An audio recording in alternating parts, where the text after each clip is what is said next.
¿Te gustaría saber más acerca de las propiedades de los materiales plásticos, sobre todo del polietileno de alta densidad? Quédate a ver este video.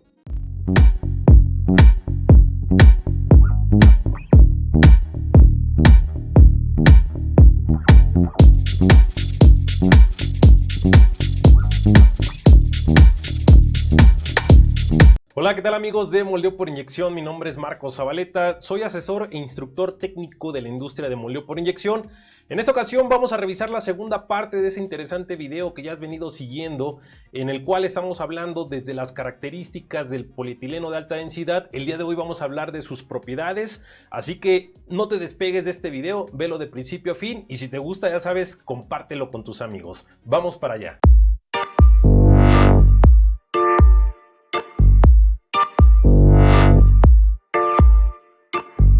Bien amigos, pues ya nos encontramos en nuestra famosa aula virtual, lugar en donde además de hacer estos videos que están muy entretenidos, también nos dedicamos a dictar cursos de moldeo por inyección, sobre todo moldeo científico vía online, streaming, como lo estás viendo actualmente.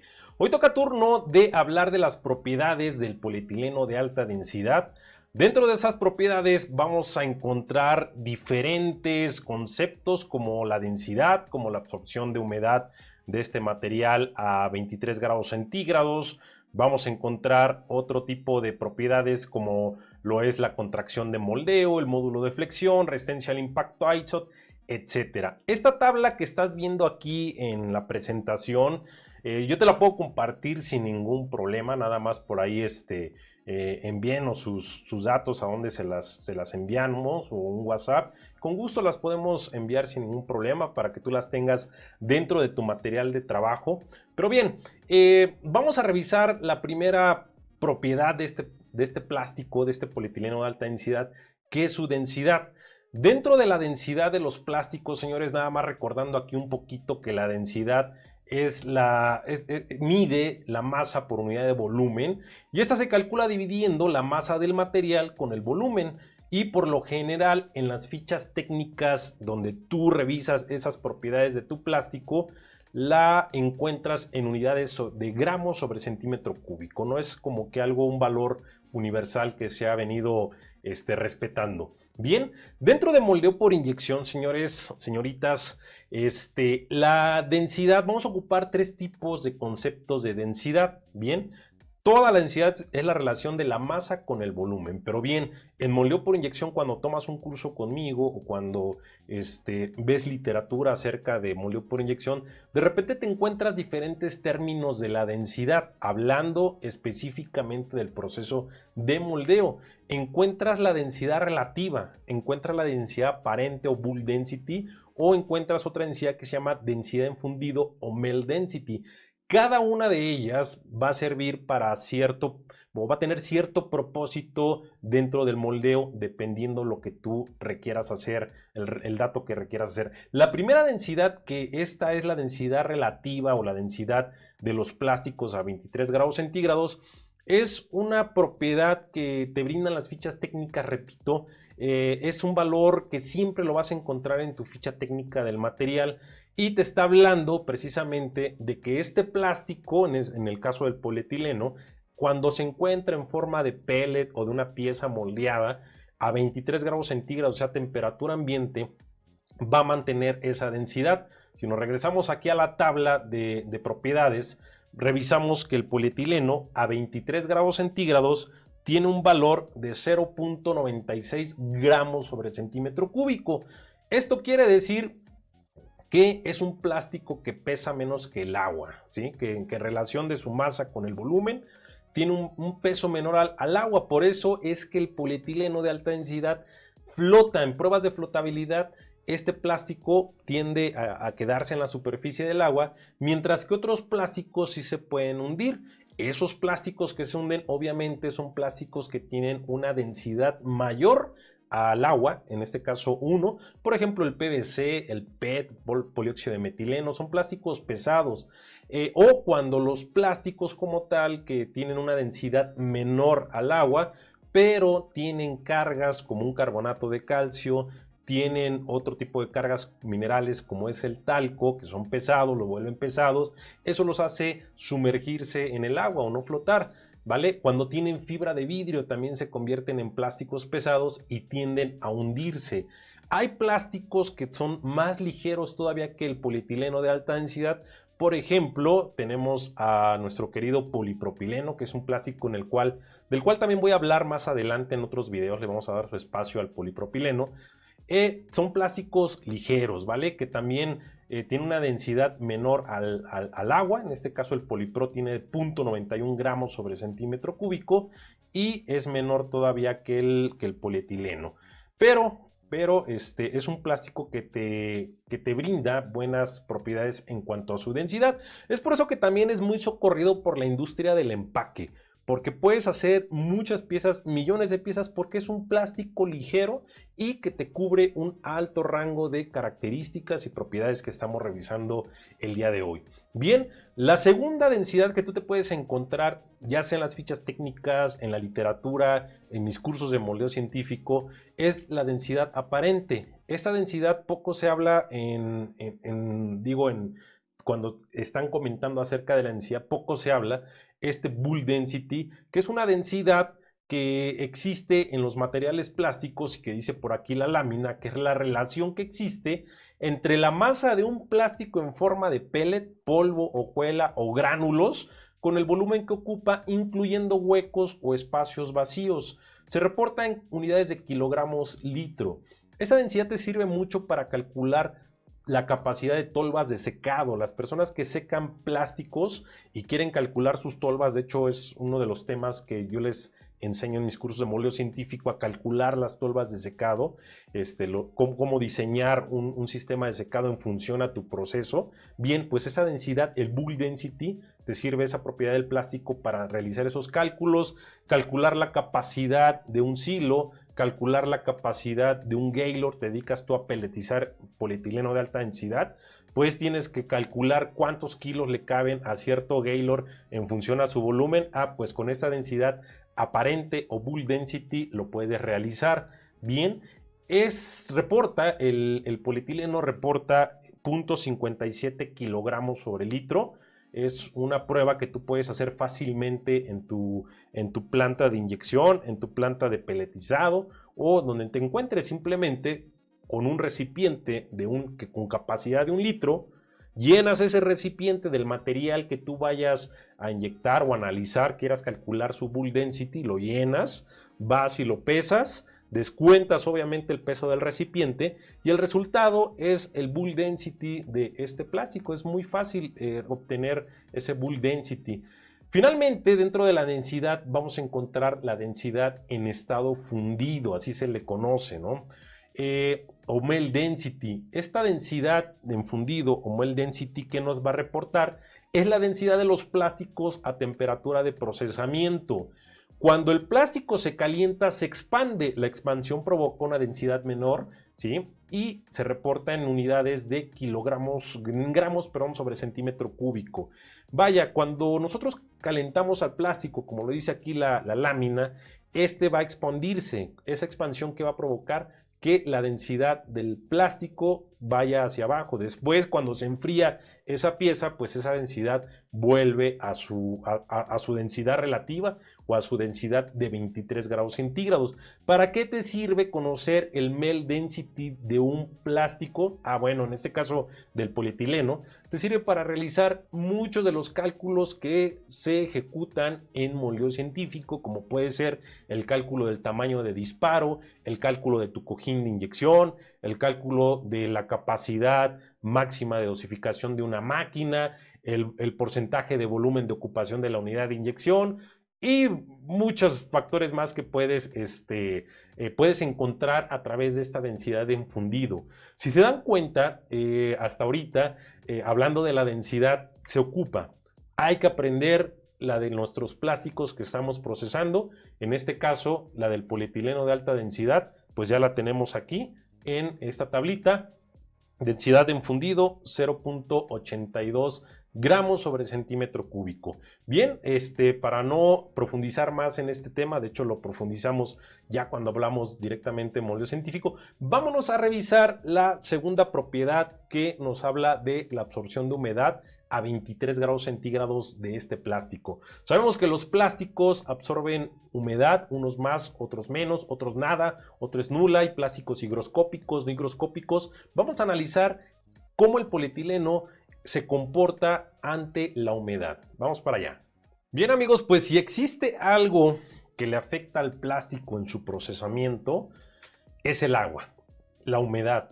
De hecho, yo considero a la humedad el peor enemigo del plástico durante su procesamiento, porque si tú procesas un plástico con cierto porcentaje de humedad inicial, ese plástico va a tender a fallar, ese plástico va a tender a tener pues defectos superficiales, como lo puede ser una ráfaga. En otro tipo de materiales puede tener cierta degradación el plástico, lo cual va a debilitar sus propiedades, sobre todo las mecánicas. Es muy importante conocer el nivel o el porcentaje de humedad inicial de los plásticos.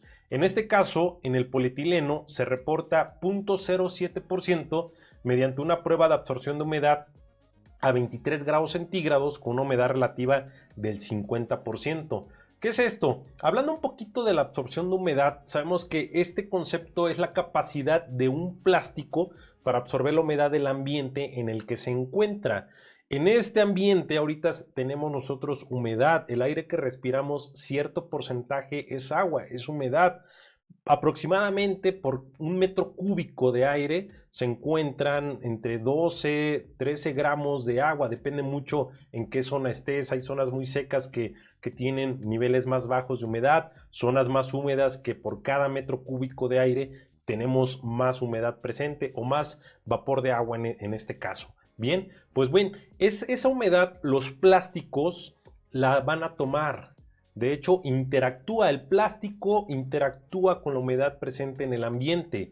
Tenemos dos familias, tenemos los plásticos higroscópicos y tenemos los plásticos no higroscópicos. Los plásticos higroscópicos son los que se dice que toman la humedad del ambiente y como esponjitas la retienen, ¿ok? Esos materiales son forzosamente, deben de pues presentar un proceso de secado previo a su transformación. De hecho, el nivel de secado, podemos tener por ahí secadores de flujo de aire caliente, podemos tener deshumificadores. Va a depender mucho del porcentaje de humedad que tú requieras alcanzar para poder seleccionar el tipo de secador. Digo, son temas que por ahí tocamos en los cursos de moleo científico, pero aclaro, o sea, hago mucho hincapié de que los plásticos interactúan con la humedad. La otra familia que tenemos son los plásticos no higroscópicos, son plásticos los cuales pertenecen los polietilenos, los polipropilenos, el poliestireno. Estos plásticos no higroscópicos no van a absorber la humedad. Simplemente si se encuentran en ambientes muy húmedos, lo que van a hacer estos plásticos van a tomar la humedad, pero la van a colocar simplemente en su superficie, pero ahí va a estar presente también el agua. Y aclaro, ojo, mucho ojo, ningún plástico, ya sea higroscópico o no higroscópico, ningún plástico se recomienda procesar con niveles de humedad muy altos. Bien, en este caso el polietileno que está reportando 0.07% aquí en la tablita, 0.07% de humedad relativa, quiere decir que si tú compras un plástico en estado virgen, que no esté molido, que no esté en hojuela, ese plástico, por pruebas que ya se realizaron, su nivel de humedad inicial es ese 0.07%. De hecho, es un buen nivel de humedad para poderlo procesar. Por eso este plástico no se seca, siempre y cuando no haya estado expuesto a niveles de humedad muy elevados, por ejemplo, tiempo de lluvias, que lo tengas cerca en donde está lloviendo, no esté tapado ese material, esté descubierto, tengas algunos silos y esos silos a su vez tengan fugas, tengan goteras, que caiga agua dentro del material. Digo, condiciones que no te garanticen que ese material se encuentre seco, forzosamente tendrías que secar tú al polietileno, ¿no? ponerlo ahí a secar por lo menos 1 hora a 80 grados centígrados. Aquí en esta lámina se presentan algunos métodos de esta prueba para determinar esta propiedad en los plásticos. Tenemos diferentes métodos: absorción de agua a 24 horas, a 23 grados centígrados. De hecho, el más utilizado es la absorción de agua en equilibrio, en el cual dice que la muestra de plástico se expone a un ambiente húmedo, generalmente una humedad relativa del 50%, a una temperatura específica de 23 grados centígrados. Las fichas técnicas que tú revisas en el proceso de tu material, las fichas técnicas que descargas o que te entrega tu fabricante de materia prima, por lo regular te van a presentar esa propiedad de tu material, ya sea en este caso polietileno, ya sea en el caso de materiales de ingeniería. Sí es muy representativa esa propiedad de absorción de humedad, porque tú vas a saber cuánta humedad tiene ese material y si es necesario o no secarlo. De hecho, por default siempre te van a hacer la recomendación los fabricantes si se seca o no. Bien, factores que influyen en la humedad inicial de tu material plástico: las condiciones ambientales en la planta, que ya lo comentamos, condiciones de almacenamiento, humedad relativa y temperatura. No es lo mismo procesar plástico en zonas con una humedad muy elevada, o procesar plásticos, tener plantas de inyección en donde el ambiente es muy seco, ¿sí? No es lo mismo. De hecho, por ahí los que dicen que el ambiente sí es un factor para procesar plásticos están en lo cierto. El ambiente es un factor, y es un factor que hay que medir. ¿Cuántos de ustedes colocan en sus fichas técnicas, cuando hacen pruebas, a qué nivel de humedad se encuentra la planta? Casi nadie lo hace, y es un valor que hay que reportar también en los procesos de moldeo por inyección. Morfología: si es amorfo, si es semicristalino, si tiene algunos aditivos, cargas y refuerzos. ¿Por qué? Porque, como lo comentábamos, con la densidad que las cargas, por ejemplo el carbonato de calcio, el talco, que modifican la densidad, pues aquí nuevamente el talco, el carbonato de calcio van a afectar el nivel de humedad en los plásticos. ¿Por qué?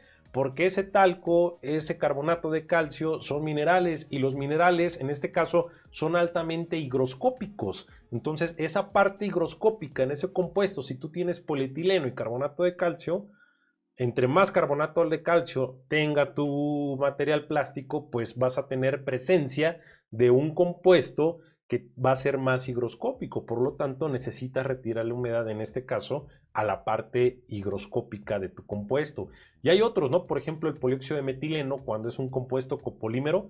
El polióxido de metileno es el POM, el acetal para los cuates. Ese tipo de plásticos, cuando es polióxido de metileno homopolímero, no se seca. Cuando es copolímero, se seca. ¿Por qué? Por la presencia ahí del modificador que lo convierte en copolímero, que sí es una parte higroscópica, ¿no? Digo, son detallitos por ahí, detallitos que de repente hay que conocer para procesar adecuadamente tus plásticos. Bien, finalmente les presento esta tablita en donde vemos aquí que el polipropileno, el polietileno en este caso, que es el material que estamos tocando, tiene este nivel de humedad. Mientras tanto, estos que están acá, yo les digo que son esponjas. Por ejemplo, las poliamidas. Las poliamidas son materiales que por su naturaleza tienden a absorber mucha humedad, y su humedad inicial es muy elevada, ¿no?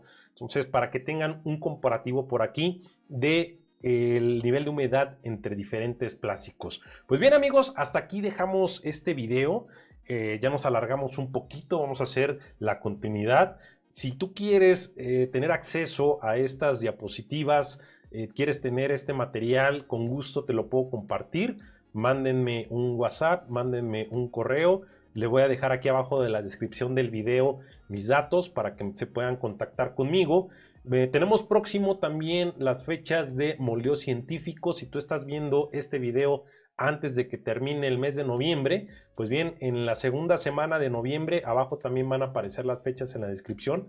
Tenemos nuestro curso de moldeo científico, en donde vas a poder aprender muchos de esos conceptos y muchísimos más dentro de este curso que es totalmente online con la calidad que lo estás viendo en este momento. Pues bien amigos, me despido. Yo soy Marcos Zabaleta y esto es Moldeo por Inyección, una pasión. Nos vemos en el próximo video, tercera parte del procesamiento del polietileno de alta densidad. Nos vemos amigos.